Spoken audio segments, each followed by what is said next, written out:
Good morning students.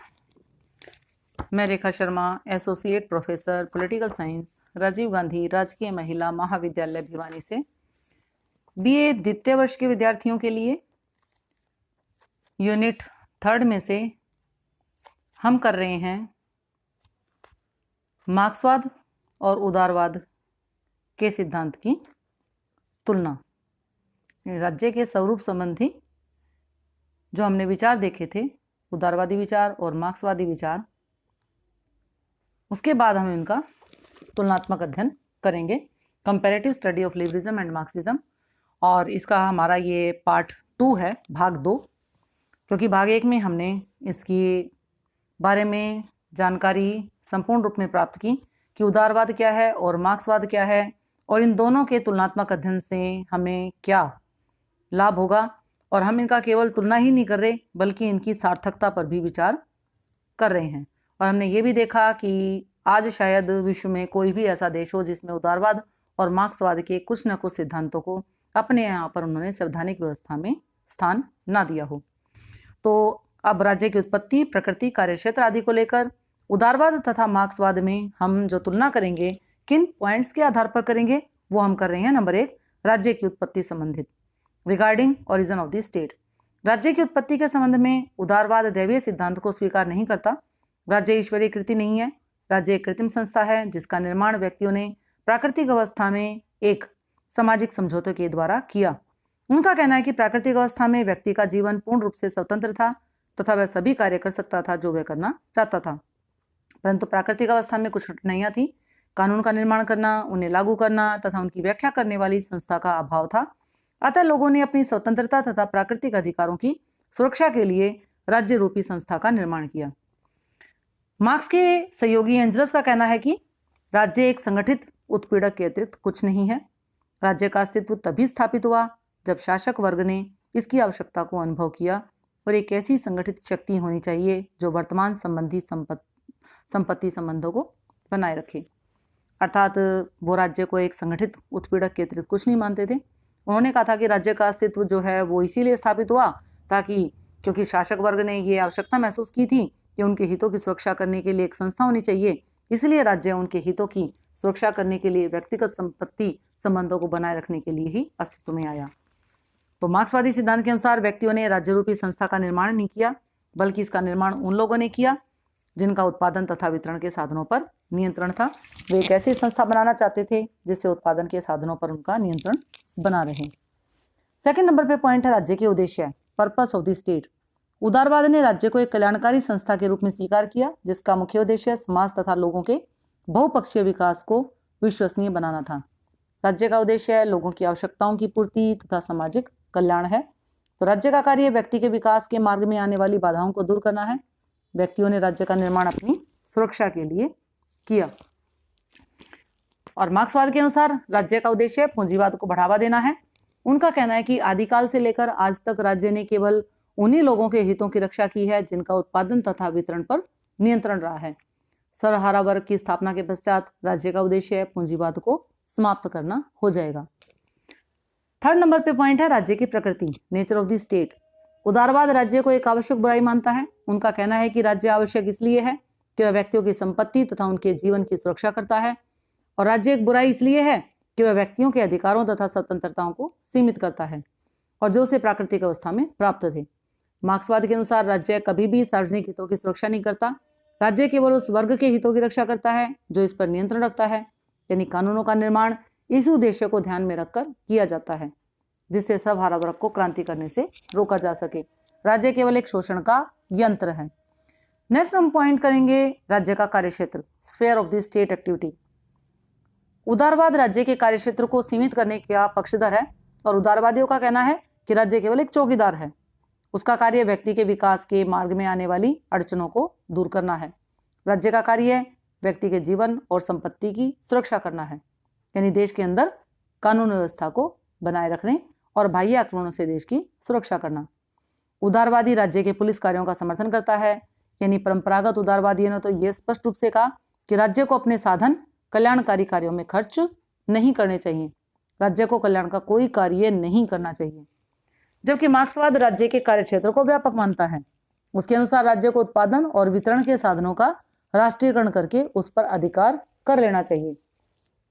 राज्य को वे सभी कार्य करने चाहिए तथा व्यक्तियों पर ऐसे प्रतिबंध लगाने चाहिए ताकि जिससे कि देश का धन कुछ हाथों में केंद्रित न होने पाए और अपने नागरिकों की आर्थिक आवश्यकताएं पूरी करना राज्य का उत्तरदायित्व है। हम बात करते हैं 5वें पॉइंट की, राज्य का भविष्य, फ्यूचर ऑफ द स्टेट। उदारवाद के अनुसार राज्य भविष्य में कम से कम कार्य करेगा क्योंकि राज्य के कम से कम हस्तक्षेप करने के कारण व्यक्ति का विकास हो जाएगा। उदारवादियों ने इसी आधार पर प्रभुसत्ता संपन्न राजतंत्रीय निरंकुश शासन व्यवस्था के अंत की घोषणा कर दी थी। जो निरंकुश राजतंत्र थे, जो राजा अपनी मनमानी करते थे, जिनके ऊपर किसी प्रकार का कोई भी शक्ति और नहीं थी, ऐसे राजतंत्रों की उदारवाद ने आलोचना की और उनको समाप्त करने का वो पक्षधर था। मार्क्सवाद राज्य के भविष्य पर प्रश्न चिन्ह लगा देता है, यानी वो राज्य पर ही क्वेश्चन मार्क लगाता है और उसके अंत की घोषणा करता है। उसका कहना है कि एक दिन सर्वहारा वर्ग राजनीतिक प्राप्त करके राज्य पर अधिकार कर लेगा। सर्वहारा वर्ग कौन है? मजदूर वर्ग। इसके पश्चात सर्वहारा वर्ग की तानाशाही स्थापित हो जाएगी, पूंजीवाद को समाप्त कर दिया जाएगा और पूंजीवाद के अंत के पश्चात सर्वहारा वर्ग भी सत्ता को परित्याग कर देगा और इस प्रकार राज्य का अंत करके एक वर्ग विहीन और राज्य विहीन समाज की स्थापना की जाएगी जिसमें ना कोई शासक होगा और ना ही कोई शासित होगा। क्योंकि जब वर्ग ही नहीं होंगे, जब राज्य ही नहीं होगा, सभी बराबर हो जाएंगे, सभी एक जैसे हो जाएंगे, सभी के हित एक जैसे होंगे, सभी के लाभ समान होंगे, कोई झगड़ा नहीं होगा। और मार्क्स ने कहा था कि राज्य किस लिए आया है, राज्य की उत्पत्ति किस रूप में की गई, या राज्य का संस्था का अस्तित्व क्यों है? क्योंकि वो झगड़ों को निपटाता है। झगड़ा ही नहीं होगा तो राज्य की जरूरत ही नहीं पड़ेगी।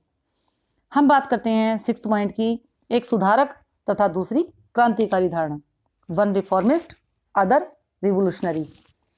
उदारवादी धारणा के समर्थक राज्य और सरकार में परिवर्तन करने के लिए सैद्धांतिक तथा शांतिमय साधनों का प्रयोग करता है। सरकार परिवर्तन के लिए चुनाव सबसे बढ़िया साधन है और उदारवादी अवधारणा परिवर्तित परिस्थितियों के अनुसार प्रत्येक अवस्था में आवश्यक सुधार का समर्थन करती है और इसलिए उसे सुधारवादी अवधारणा कहा जाता है। मार्क्सवादी विचारधारा भी व्यवस्था में परिवर्तन का समर्थन करती है, परंतु मार्क्सवादी सैद्धांतिक साधनों में विश्वास नहीं करते।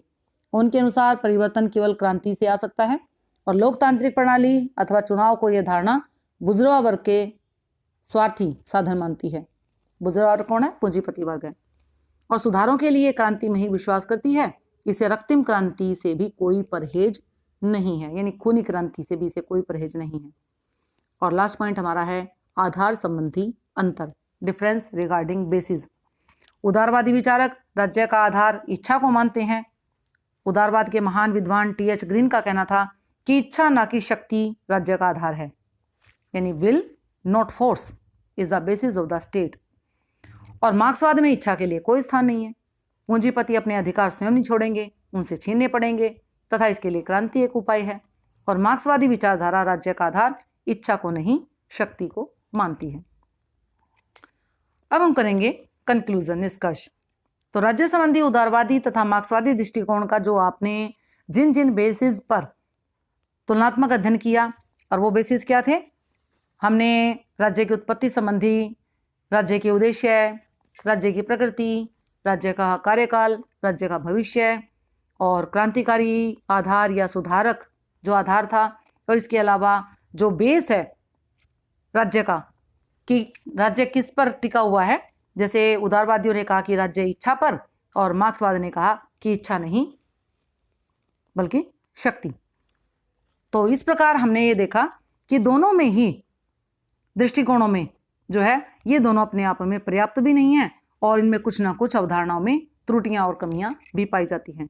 उदारवादी सिद्धांत का समझौतावादी आधार गलत और कल्पनात्मक है और यह एक ऐसी पूंजीवादी व्यवस्था को बढ़ावा देता है जिसे साम्राज्यवाद और उपनिवेशवाद के रूप में अंतर्राष्ट्रीय शोषण को जन्म देने की प्रक्रिया शुरू हो जाती है।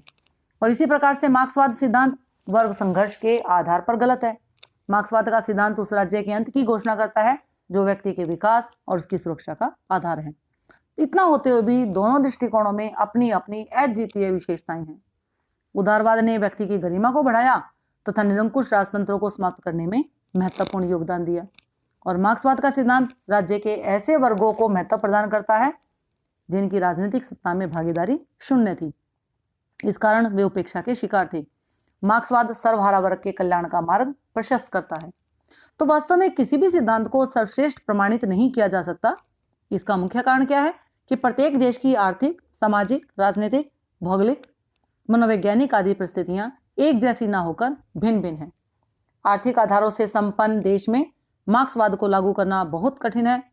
तो ठीक है, इसके विपरीत स्थिति वाले जो देशों में उदारवाद की सफलता की आशा नहीं की जा सकती। विकासशील देशों में उदारवादी प्रजातंत्र की सफलता के मार्ग में जो कठिनाइयां आ रही हैं, उनका कारण उन परिस्थितियों का अभाव है जो इसकी सफलता के लिए आवश्यक है। तो अंत में यही कहा जा सकता है कि विश्व के प्रत्येक देश में हमें उदारवाद तथा मार्क्सवाद के लक्षण प्रत्यक्ष तथा अप्रत्यक्ष रूप में देखने को मिलते हैं। धन्यवाद।